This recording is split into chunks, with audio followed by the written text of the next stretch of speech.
Well,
Good.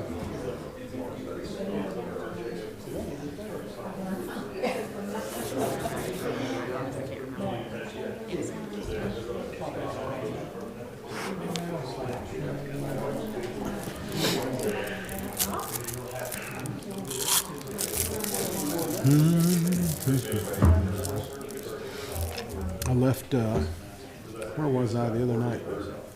Oh, it was Alatoona during the region basketball tournament. Went outside, and it was rainy, and it was, miserable cold. Yeah.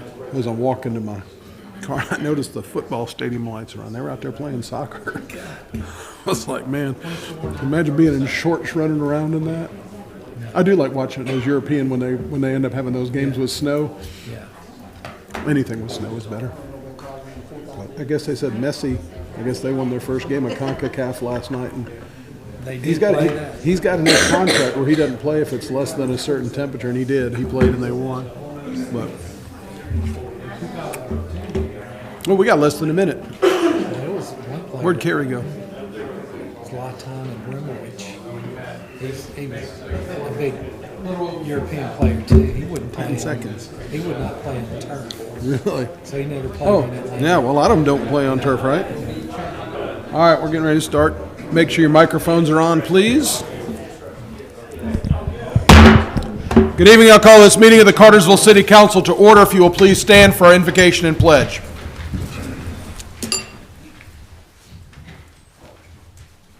Join with me as we pray.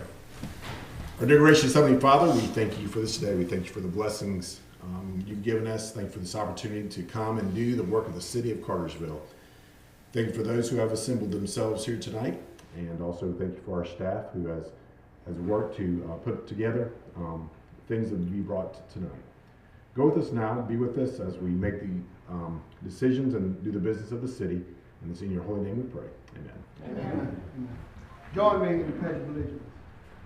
Pledge allegiance to the flag of the United States of America and to the republic for which it stands, one nation, under God, indivisible, with liberty and justice for all. Just break the roll, please. Carrie Hodge, Ward 1. Here. Jay Stepp, Ward 2. Carrie Roth, Ward 3. Here. Calvin Cooley, Ward 4. Here. Gary Fox, Ward 5. Here. Alyssa Cordell, Ward 6. Here. Thank you, Julia. First order of business is to approve our council meeting minutes from our last meeting, which was held on February the 6th. Council, now would be the time to make any edits to those, should you see any that need to be made. If not, a motion is in order. Motion to approve. Second. All in favor indicate by saying aye. Aye. Motion to approve the minutes carries unanimously. Mr. Morgan, why don't you get us started off tonight, please? Good evening, Mr. Mayor and Council. The Downtown Development Authority Board has two members that are currently serving and would like to continue to serve for another 3-year term. They're Dan Kramer and Trish Sullivan. We're asking for approval for them to be reappointed to serve this next 3-year term through February 18th, 2028. Thank you. Is there any discussion? If not, a motion is in order. Make a motion to approve. Second. All in favor indicate by saying aye. Aye. Okay. The motion carries unanimously. Thank you. Before Mr. Menino comes up, I'll ask council if they would please be so kind as to make a motion to add 3 items to the agenda this evening. So moved. Second. All in favor indicate by saying aye. Aye. 3 items added. Mr. Menino, the floor is yours for Z 25-01. Thank you, Mayor and Council. This zoning case has been properly and advertised. There appears to be no conflicts of interest, and it was evaluated standards for exercise of zoning powers. With that, I'm not going to get into a lot of the history of this property. Y'all have seen it on other occasions.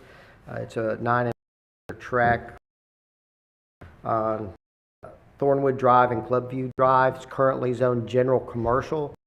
The applicant is RA12 for a townhome development. It came back before you about a year ago as a proposed townhome development. The difference in what's being proposed now and what was being proposed then initially was approximately 96. Now they've lots. They've modified it to show 2-car garages, and they've added approximately 44 parking spaces and some green to the plan. Going through the planning meetings, they did do a 10% cap on the rentals as part of their homeowners association document. They their homeowners association documents dealing with on parking. Additionally, they showed some landscaping and said they were agreeable to do some fencing and landscaping on the property line with the country club. And again, it's from general commercial for 80 lot. Recommend denial of this request. Okay. Thank you. Are there any questions for Mr. Menino at this time? Seeing none, I'll open up a public hearing for Z 20-01. If the applicant is presenting, that would be appropriate. And as with anybody that stepped in your address, our clerk can put it in the minutes. Jonathan Keeler. I live at 8325 Ainsworth Drive in Georgia 30041. I'm here on behalf of JFB Development, the developer. We were not the original developer that planned for 96.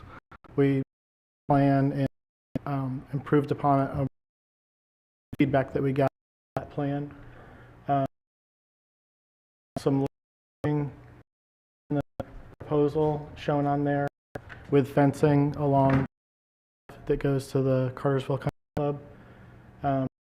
We have some conditions with the country club that will be written up, submitted, that are to them, as well as fencing and the landscaping along the roadway.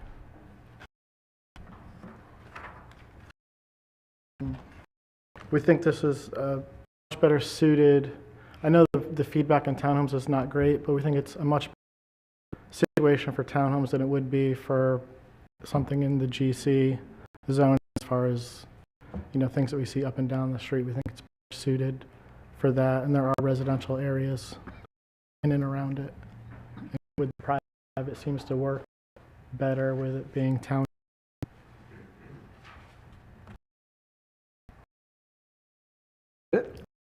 Okay. I guess my first question was,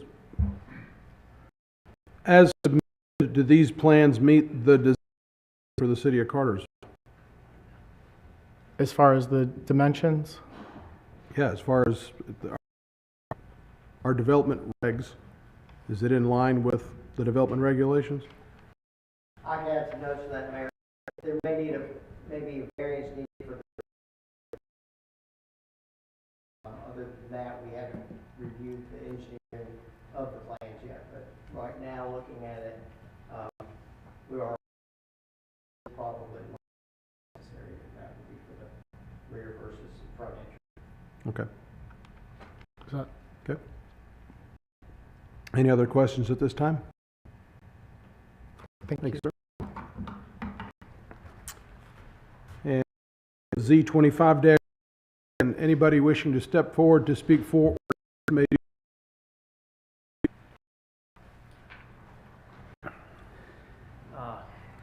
Robert Walker, 50 South Public Square.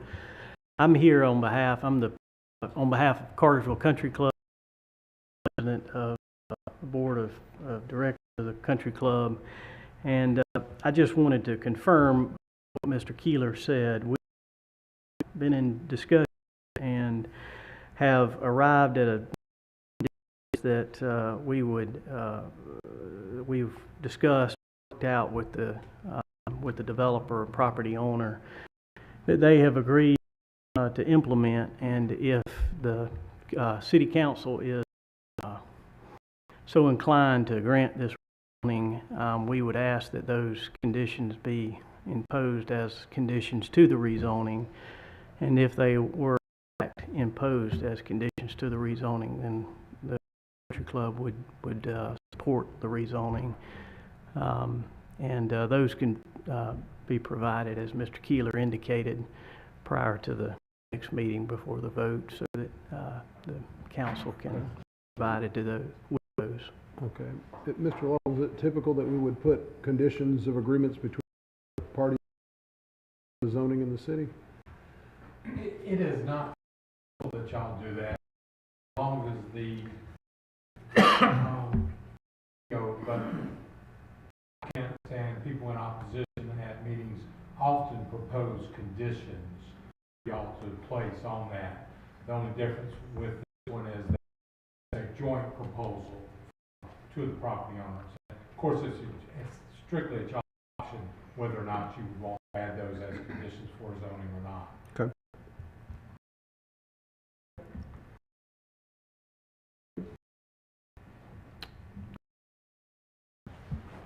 Anyone else wishing to speak on Z25-01, for or against, may do so at this time.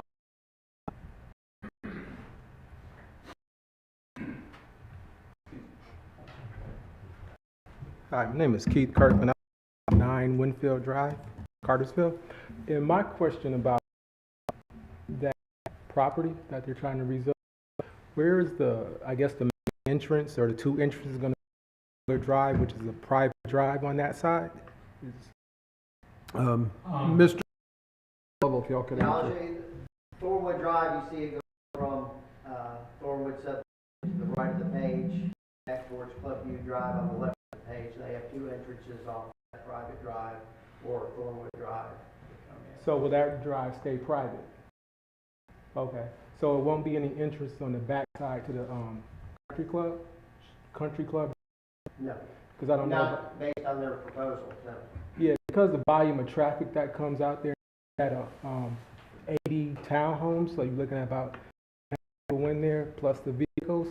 You have a congestion on Clubview Drive and Country Club Drive in the between, I would say, 7 to 9:30 with the school buses plus the vehicles. And if you back, I mean, it's a danger because and plus traffic coming from the QT that can't turn out left legally onto Grassdale Road, so they use that road. So that's where the problem's going to be at with traffic. That's my main concern. Okay. Thank you, sir. All right. Well, one of my main concerns.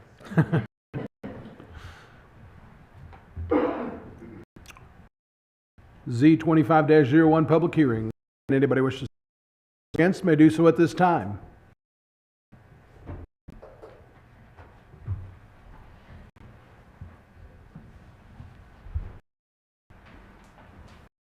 Hello, I'm Deborah Mason. I live at 11 Winfield Drive, Cartersville, Georgia. I have the same concern about the traffic, and I also have this concern about flooding. So if you put the amount of units in a half-acre area, is that going to resolve the flooding that is done? Because right there on that private drive, and I had pictures once before I came, one other time, I have pictures showing it still has a flooding problem when the water is so not is it's my concern because it backs up into my yard. They keep saying there's no retention pond there, but it is, and I have pictures there. So that's also going to affect the new residents that the new project they're trying to put there. My concern is what have they done to resolve that issue along with the traffic issue. Again, you have the bank there, you have a car wash there, you have a storage facility there, Maritel or something, suites there, you have the little shop center, and then you have QT. So that doesn't give ample access for traffic to go in and out, and then it still floods. So if they need to address that, architect, but I still say 80 units is way too much.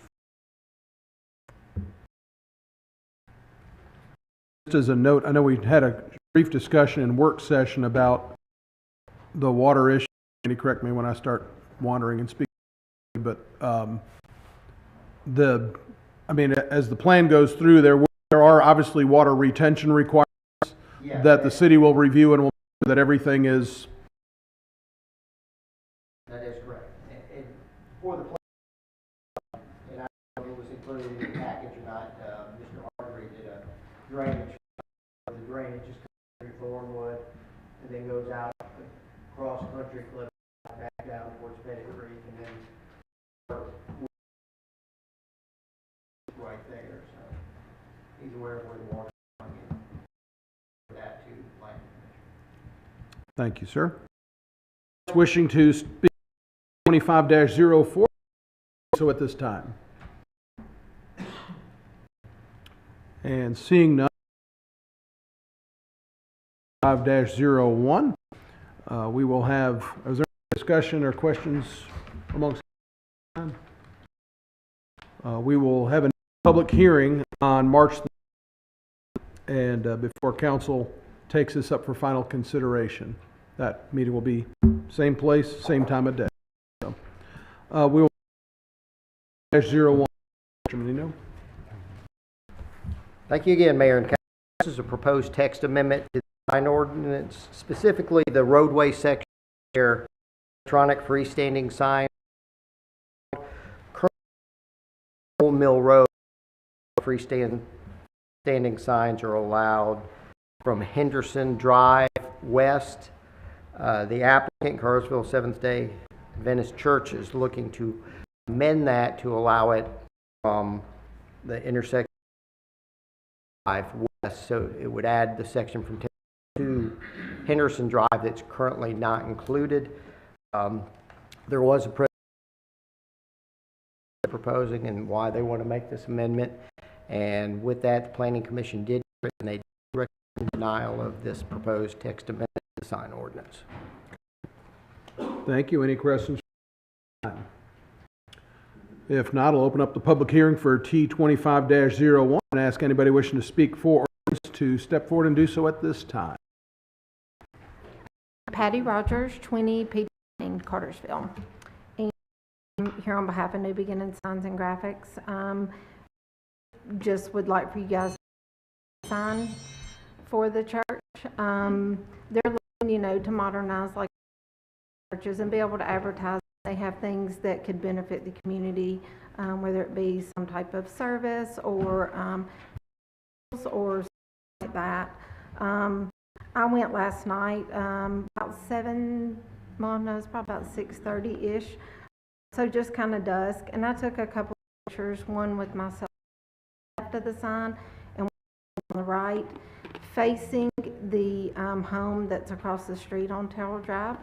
I have those here. I have 7 copies. One's left and one's right. You guys can see grass as well.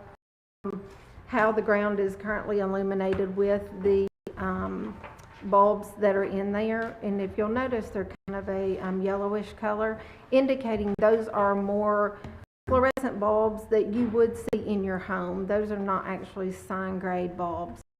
Sign grade bulbs would actually be brighter than that, and the LED portion is only 36 inches, so 3 feet tall, by 6 feet wide, and it would be down below the name of their sign. There's a picture of it there. So it would be down below, so it's going to be really close to the ground. I took that picture looking at now because the homeowner was at the Planning Commission proposing that this sign be allowed. But if you look in that picture, and I didn't zoom in or anything, that's just a normal picture, not zoomed out, you can see, you can't even see like his porch. He did have some lights on at home, but you can barely see those if you look at the picture of me standing on the street side, side of the sign. You can barely see that his lights are on in his home. So his opposition, he didn't want a bright sign while he was watching TV. That's not going to, considering the elevation from how low that sign is to how high his house sits up off the ground.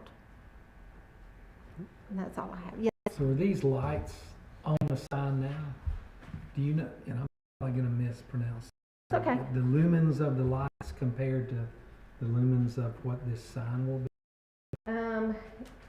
And Tim was at the planning meeting last time, and he lumen. The lumens on this are going to be less than really nice LED lights that you see going down the road on the big trucks these days. No, it's going to be less than these fluorescent lights that exist there now.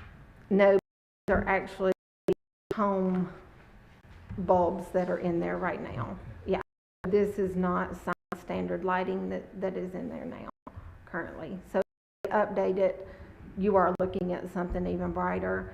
And the LED sign at Cartersville Elementary School, there's currently a LED board there. There was one at the primary school, and it got taken down when the school moved. But there is a non-conforming LED sign based on the sign ordinance now. That one is non-conforming. This would bring that sign into conforming as well. And the ordinance says that, it needs to be 100 feet away from a residence, and it's 472 feet away from the residence.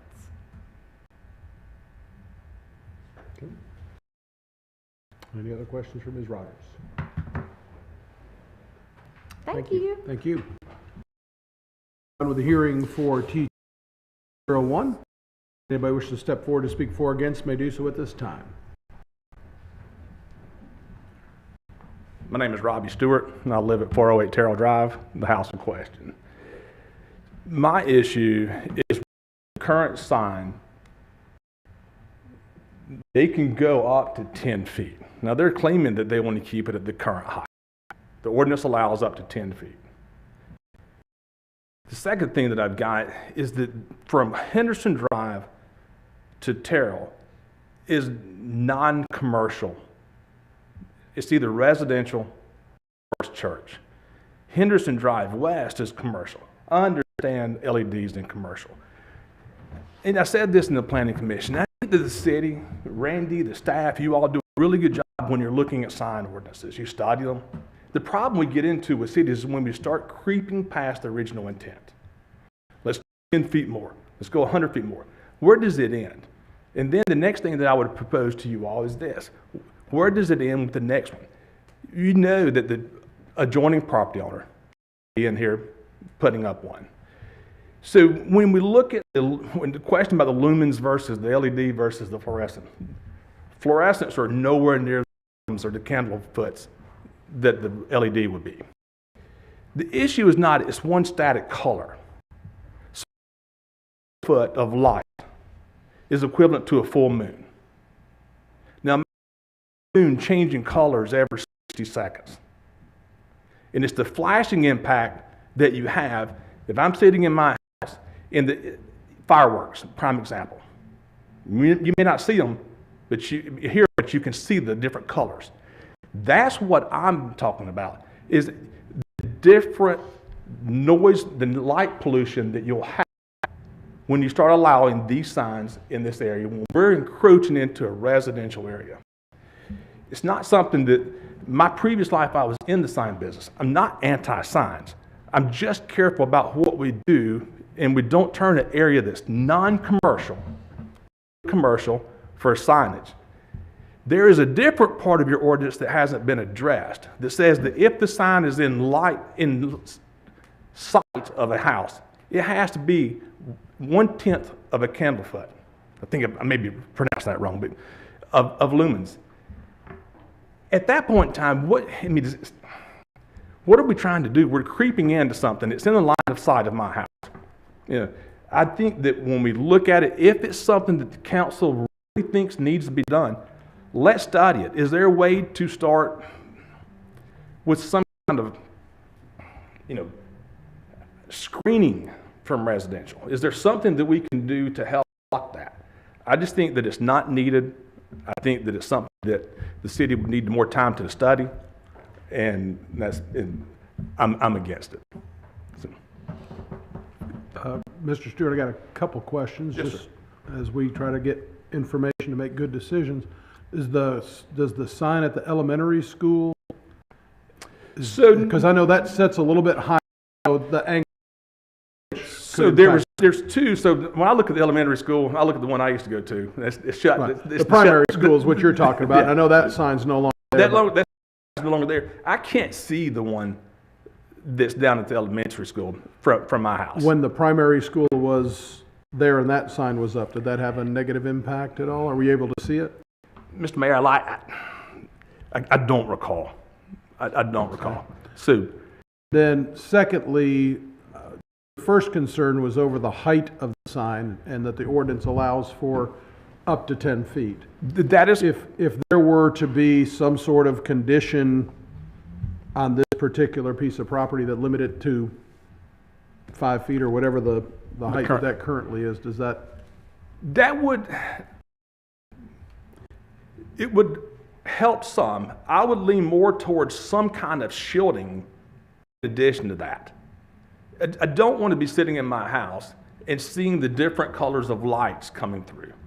So the height is an issue, but in conjunction with height, I think we need to do something with a shielding of some sort, whether it's shrubbery, whether it's something to take the noise pollution, the light pollution away. And so I guess the other part of that was you talked about the change in the lights being a major distraction. I know that these lights, and maybe Ms. Rogers could come up and educate us when we're done with this, but is there, if the sign could be programmed that after 8 o'clock at night, that it remains digital but static without the changing, does that somehow improve your Yes, position? I mean, anything's going to help. If it's something that the city would like to do, and you all think is is a necessity that we need, I would be willing to sit down and discuss those things with you. I'm not quite so sure we need them right there, Right. but if the city thinks that we do, let's look at it from the residential side, and I'll work with. I mean, I will suggest things if you all would like to, entertain them. One thing that I would propose is that at a certain point in time, if this is something that you all think is a necessity of the city, does it get turned off? Is it at a certain point at night that there's a timer on it? I mean, it's no longer, an issue. The second thing is, I've mentioned this at the Planning Commission. Who regulates that? Me? Bug and Randy? What happens there? So a third thing, going down this rabbit hole, this is the reason I said that I think there should be some discussion if you all decide this is the route you'd like to go, is that, if you got encroaching into residential areas, I would propose that if there was multiple violations of whatever you all decided, if this is the route you'd like to go, they lose their permit. And the violation could be, if it's supposed to be off at 10 o'clock at night. I photo it on at 11 o'clock at night. Send it to Randy. Violation 1. Something, because Randy's not going to come in from out of town to come check that thing at 11 o'clock at night. So who's going to monitor it? Unfortunately, it's going to be me. Well, we do have an evening code enforcement officer on certain nights of the week, and weekends. So, He'll give you their number so you don't call him. yeah, it won't be Randy. So there's things that, again, if this is the route the council thinks we need to go, I think there needs to be some more discussion on how that's done. I think that it would be prudent to look at it different than west of Henderson. Thank you, sir. Thank you. Any other questions? Thank you. And talking about T25-01, again, anybody wishing to step forward and speak for or against may do so at this time. And with that, I'll close the public hearing for T25-01. We'll have this, another public hearing, further discussion, and council consideration at our meeting on March the 6th. I have a question. Yes. Does the, Of whom, I guess? I don't know. I don't know Okay. if she has the answer. Does the church have an idea of how often their sign would change? That has not been relayed to us. We are actually contracted as an installer, so, but as part of that, it's an out-of-town company that they asked to do it, and we're installing. But these LED signs, you can program, that's something we would do in an ordinance and make it, because it's close to residential. Yes, you can make it where it only rotates like every, So I think right now the state law is 6 times a minute. yeah. I cannot imagine them wanting to, they're not at a traffic light. Right, So you're just passing by it. yeah. I'm just trying, but could you find out what their intention is? Because right now, they've got, just the But, and I'm sorry to interrupt, but I think if it would be important, I think we would have to consider that it would be changing 6 times a minute, Yeah. unless we were to condition it, and That's then what I'm saying. it kind of goes to that point of, are we, how, it becomes an enforcement issue from there, but I'm not saying I don't want to, I'd like to know, but we're going to have to either condition it so that it's set to a certain way versus. Yeah. I just one more follow-up question. Do you know if your client, I think the idea of because I noticed they own all the way to Terrell. Do you know if they had thought about a screening? Has any of that been brought up at, like, for the neighbor? Yeah, I don't know. When you say screening, you explain what you mean. Like a hedge or a, okay. like on, but I know we're not gonna have it at the stop sign not gonna have it at the stop sign at Terrell. But if you went back further from the angle of the residence, would that be something that, I think the height of the house though would have to be a pretty tall screen. That's the only caveat I think on the screen. That'd be a pretty tall screen, but you know, I don't know if they've heard that conversation. Okay. I mean, you don't want to screen on a sign, it negates the purpose of a sign, but maybe there's a place that could be useful. Okay, thank you. I'm sorry, Carrie. Mrs. Hahn. No, you're fine. Keith, I should know this, but I'm trying to recall. So if we were to determine a condition on that sign on that piece of property, would it be forever? Or if the property is sold, would that change with the new owner? You couldn't do that. You could not? Could not, based upon what's in front of you today. What's in front of you today is a text amendment. And that text amendment is to define the distance or the locations for the sign. Now, you could amend that ordinance and say, you know, between Henderson and Terrell Drive, the signs have to be 30 feet back. Or you could impose some conditions. But that condition you would come up with would be applicable to that entire area, whatever that area may be. Okay. Please do. So, I'm going to formally reopen the public hearing since we asked you a question and we started it, but go ahead. so in that case, if y'all decided at the next meeting to put a stipulation on, or could y'all say at the next meeting, okay, yeah, they could do this, but they've got to plant, you know, a row of bushes, you know, no more than 20 feet away from the sign, you know, going towards Terrell or anything like that? Not according to Mr. Lovell, Okay. I don't believe. We would have to go through a whole other process of us okay. changing or changing the ordinance to put conditions on that. Okay. But we could, though, amend the ordinance, if they wanted it from Henderson to Terrell, we could put in the stipulations into that ordinance to say, you can have an electronic sign from Henderson to Terrell, but it can't be taller than 5 feet, it can't be more than 32 square feet, and so on, and so on. Yes. Not? Yeah. Yes. So in that area, we could stipulations and say, you know, you can sign an electric sign, but it has to be this many lumens, and it can be this round, it can be this square feet footage. So And it has to be turned off at this time. All of those LED signs dim at night. High school football game, and they put up an ad with the background, then it's horrible. So it'll blind you. So yeah. But yeah, so I think we can still. Sure. Okay. Thank you. Reopen. And I'll let you have an opportunity to re-enter the public discussion if you like.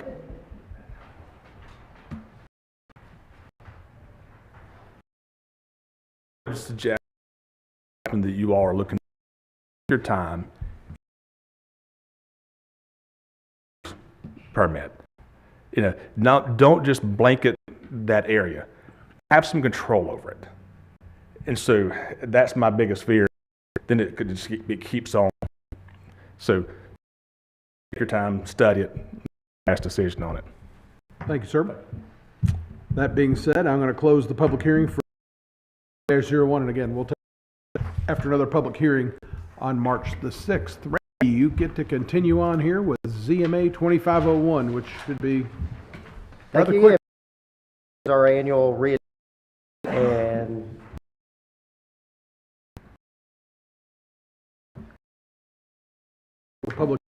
wants to comment on ZMA 25-01? I will close the public hearing on ZMA 25-01, and again, we'll have another public vote on March the 6th. Mr. Forsyth, the next. The first item is a replacement aluminum sulfate for the wastewater plant. Replacement cost of $8,638 item.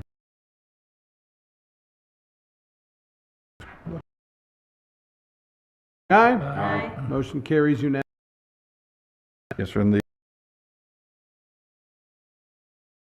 rubber or appliances in our wastewater lab to clean glass, where they essentially take the place of a full-time. Request your approval. Comments or motions? Quotes, and only received 2 back that were complete. Norman Machine Tool Limited of Baltimore, Maryland submitted the lowest complete quote of $16,432.60. This is a budget item, and council's approval is recommended. Thank you. Any discussion? And if not, a motion's in order. Motion to approve. Second. All in favor, indicate by saying aye. Aye. Motion carries unanimously. Thanks, Very sir. quickly, I just want to thank your guys. I had a couple of, one professional, one personal, to need the locate services. Went through everyone, and your guys came out and did a great job very quickly, so I appreciate that. Thank you. I wanted to ask you if they Yes, sir. did what they were supposed to do. Thanks. They did. David Archer Jr., you're up next, sir. I got this one there, the AED. Oh, never mind. That's right. This is for the Parks and Rec. We're leasing some units. This is for first 16 AEDs and some cases and all.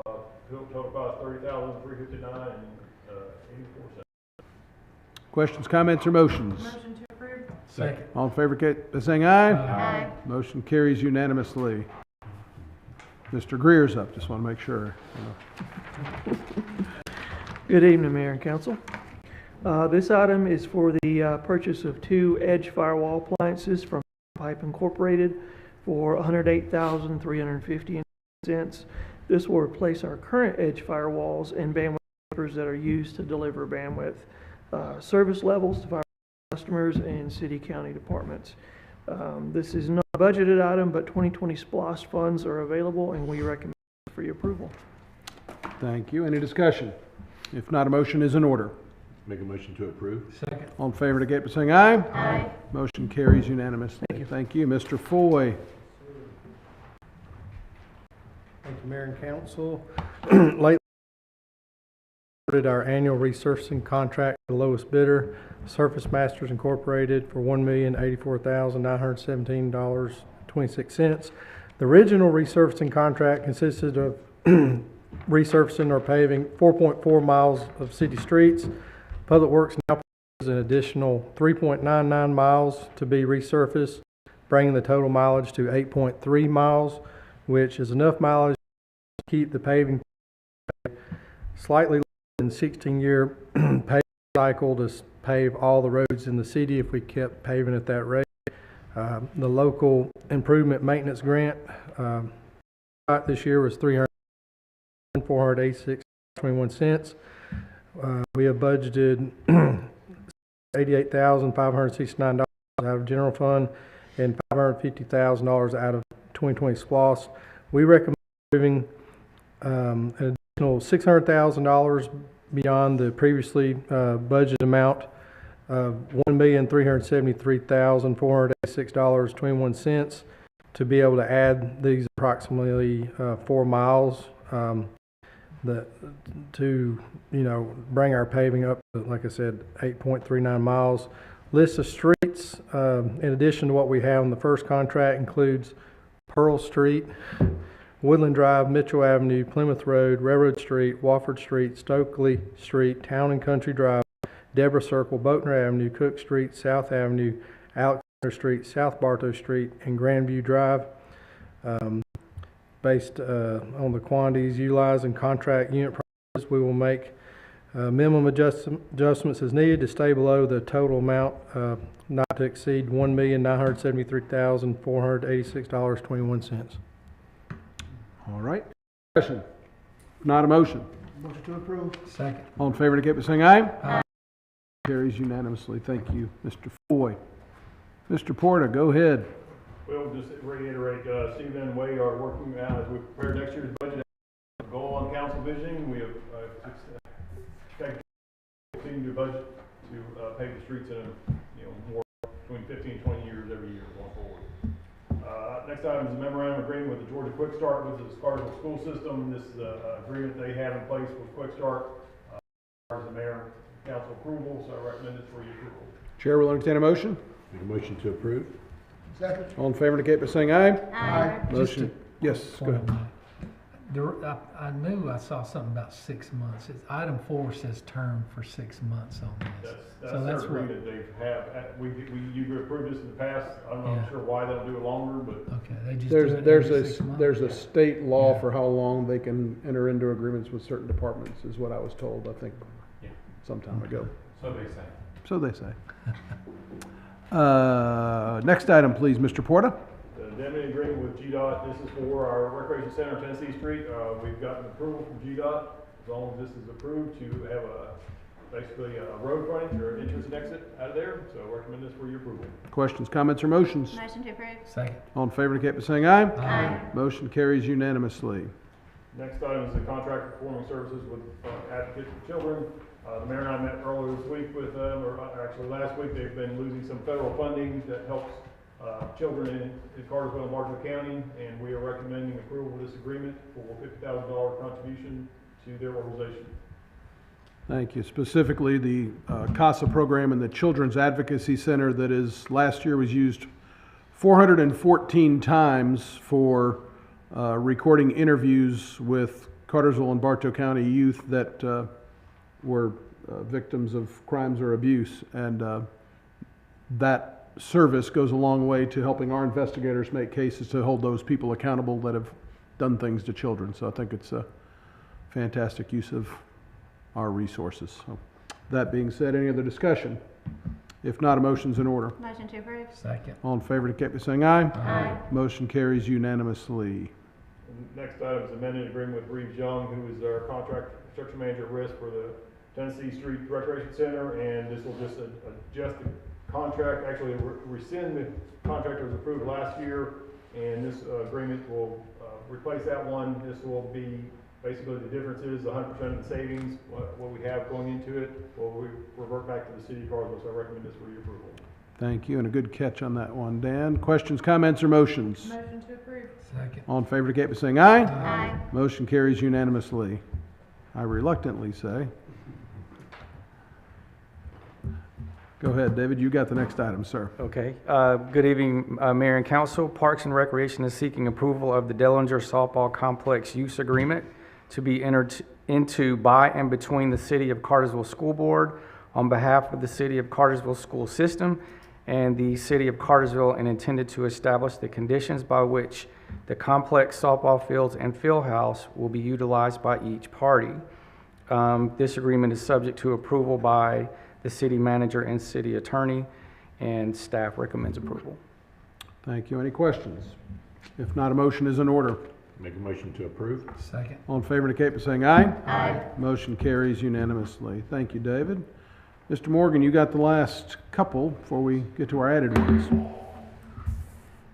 Yes, sir, Mr. Mayor and Council. We're asking approval to purchase a decent training system. It is the through a Sourcewell contract utilizing our account number 43081 with ADS in the amount of $460,206.89. This will be the new target system utilized for the revamp of the firing range. Thank you. Any discussion? If not, a motion is in order. Motion to approve. Second. All in favor indicate by saying aye. Aye. Motion carries unanimously. Next item for you, please, Freddie. Yes, sir. We're requesting approval. The departments have gone through and looked at items and vehicles, equipment and vehicles that need to surplus. We're requesting approval to list these at Gov Deals to sell those surplus items. Thank you. Questions, comments, or motions? Motion to approve.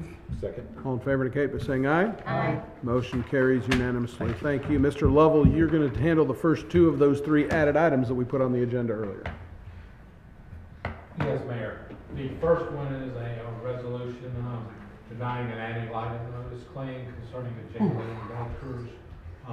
accident involving a City of Cartersville school bus. It is recommended by staff for y'all to approve, set denial. A motion is in order. Motion to approve? Second. All in favor indicate by saying aye. Aye. Motion carries unanimously. The second is, while a company was entering into a gas easement with the City of Cartersville, they actually transferred the property to their homeowners association.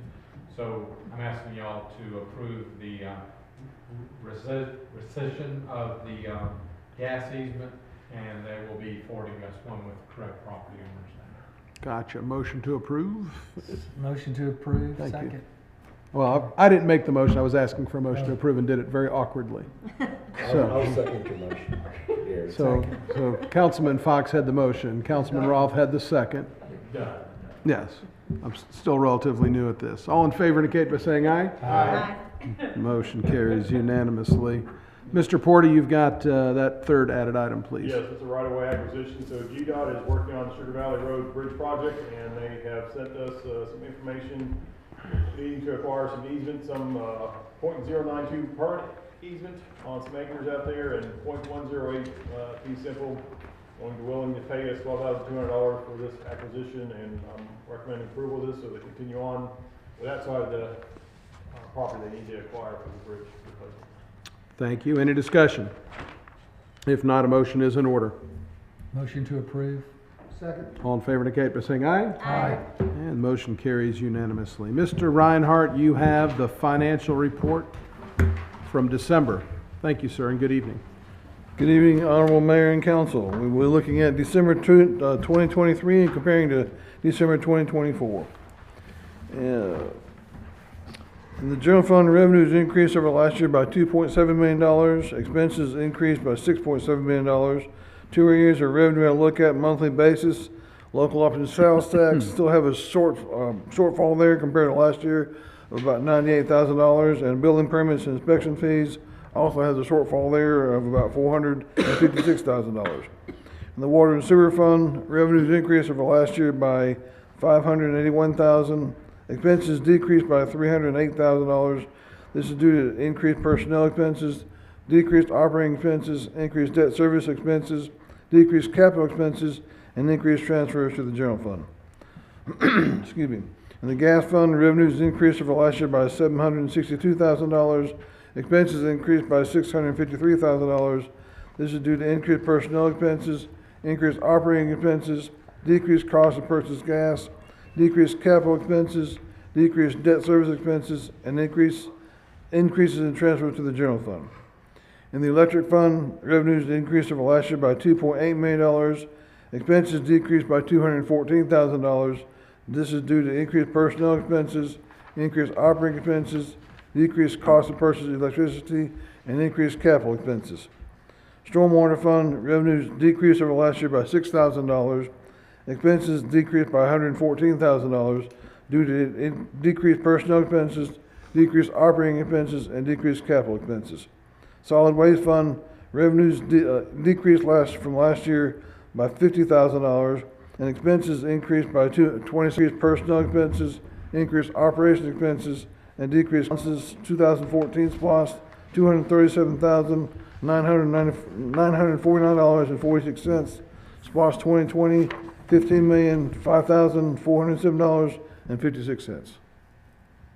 That is my report for the evening. Thank you, sir. Anything to add?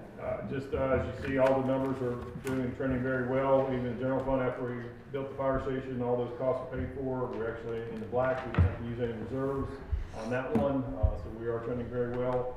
The fiber optic department had that truck to roll over this fiscal year. That's why they're over, basically showing a net loss, but they'll see we'll pick that up through the rest of the year. That was money that we're going to pay for out of reserves because of the budget last year. But thanks, Tom, and you guys for a job well done.